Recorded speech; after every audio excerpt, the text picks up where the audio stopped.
Transcription 37. Speed 80 words per minute. Start. Madam, Deputy Chairman, I rise to participate in this discussion not with a view to ventilate particular grievances or to secure concessions and relief in the taxation measures. I am one of those who believe that there is no justification for additional taxation unless the conditions laid down by the Taxation Inquiry Commission are complied with. It was a commission presided over by no less a person than Dr. John Mathai, one of our illustrious finance ministers, and it laid down that there was no justification for any additional taxation unless we complied with 2 or 3 conditions.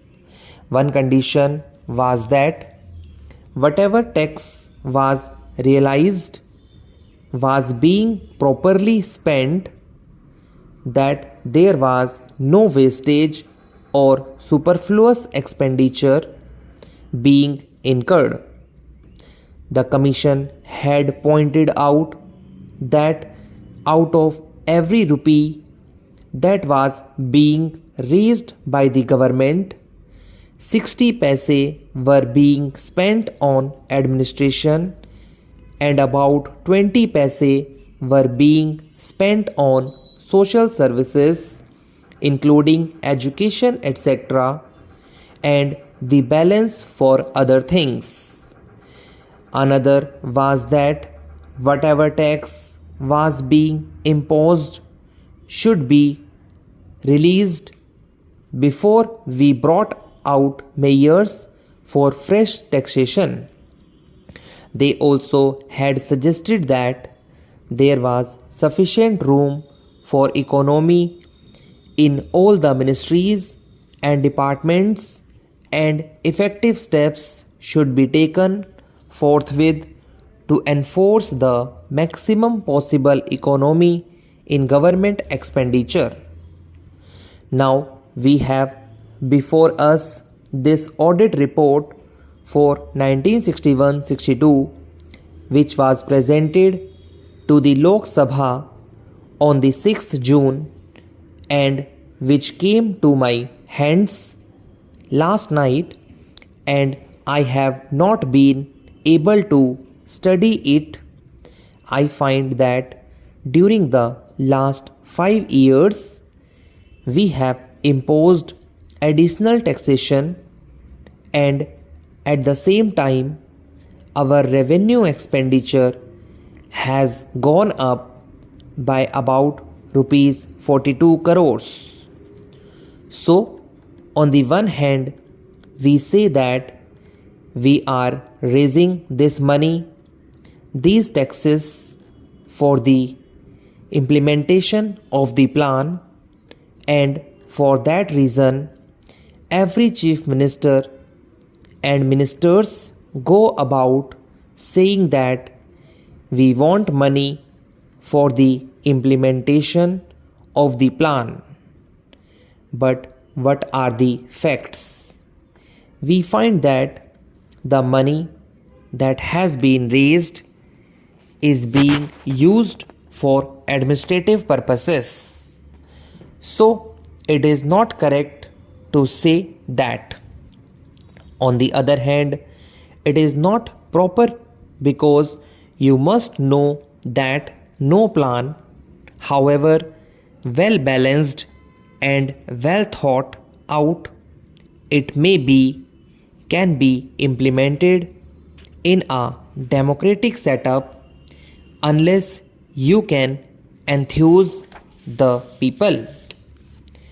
We have been depending either on foreign aid or on indirect taxation or deficit financing, and more than once I have pointed out that these measures will not help to enthuse the people, and unless the people are enthused, we will not have any successful results so far as planning is concerned. Now it is necessary, it is time that we should take stock of the situation, for we have had 14 years of freedom and 12 years of democratic rule and of planned economy. What are the results? I am not one of those who minimize our achievements. We have had some achievements which are remarkable, of which we can be proud. We have had 3 general elections, and we can be proud of all this. But it is equally true that the expectations of the people remain mostly unfulfilled. They remain unrealized.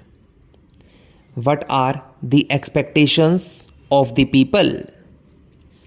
They wanted an adequate supply of drinking water. They wanted a little more wholesome food in their stomachs, a little more clothes on their bodies, a stronger roof over their heads, freedom from the clutches of the corrupt officials and the grabbing intermediaries, and speedier justice. But what have we done? Have we been able to satisfy those expectations? I can say no.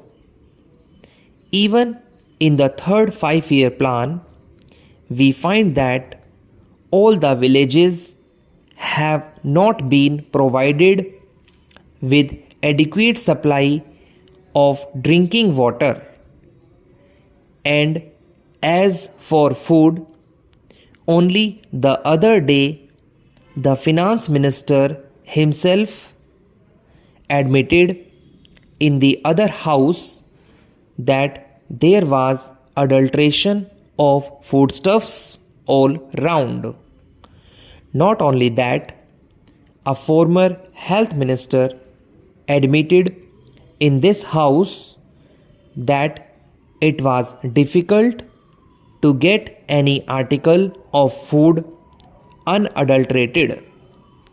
Then what is the use of talking about pure food articles and of other health facilities when the people are getting articles which are as good as poison?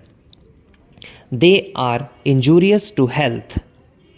The other day, the finance minister is reported to have said that the taxation proposals did not affect the common man because he needed only coarse cloth and ordinary food.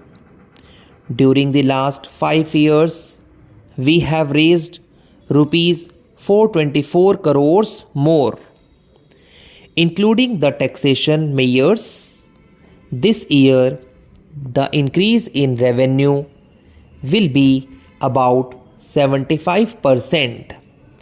Since 1956, we have raised additional taxation to the tune of 75%, and during the 5 years preceding this year, the revenue expenditure has gone up by 85%.